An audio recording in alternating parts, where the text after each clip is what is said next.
Hey guys, and welcome to a very special story time in which a gecko, Ziggy here, makes her great escape. This happened quite recently actually, the 30th of June in the morning to be exact, and it's a result of one curious gecko and one very obvious design flaw. So, where do I begin? Well, every night before I go to bed, I look around at every tank and I see the geckos. I do the same thing every morning once I've woken up. Now, on Saturday morning, I peered over to Ziggy's tank and she wasn't in her warm hide, and I thought that was a little strange as she spends the majority of her time in there. But maybe she was in her cold hide, and then it hit me. Oh my god, what if she's laying these eggs? So I got my torch and looked in the cold hide, but she was nowhere to be seen. Now I looked deeper into the warm hide, behind rocks, up in her planter with the dying succulent, everywhere she could possibly be, but I couldn't see her. No Zig in sight, no tail, no snout, no gecko about. Well, that rhymed. So I was slightly concerned and baffled to say the least.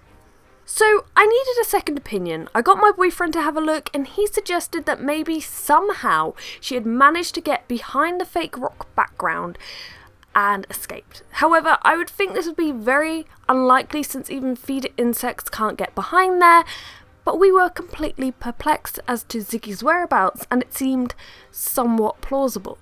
I then thought to myself, what if she's got behind the background and she's got out of the vents?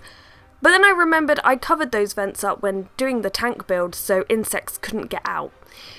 And as we're there scratching our heads in utter confusion, look who shows up.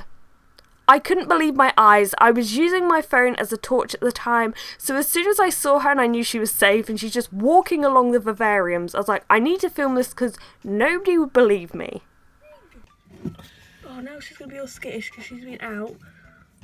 What the hell? This had never happened before, so how on earth did she get out? The doors were definitely closed all night. When I went to the tank, they were closed. She couldn't get out the back, and the only other way out is above.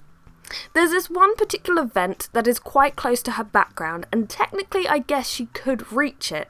The vents themselves are quite lightweight, but I thought they were in quite securely, and when we found her, all the vents were in place. It didn't seem like anything had been moved.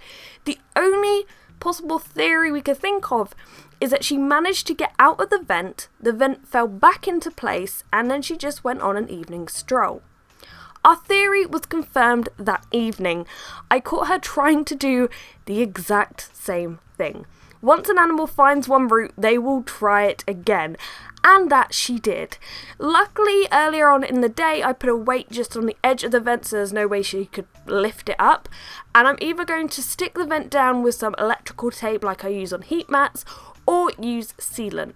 Reptiles are notorious escape artists, and even though she's had this particular setup for almost a year, she has finally worked out a way of escaping it.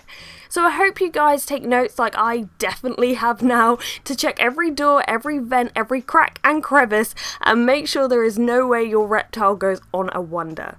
If you've enjoyed this video and would like more gecko story times, please click that like button. If you haven't already, please subscribe. It really does mean a lot. But thank you for watching guys, and goodbye.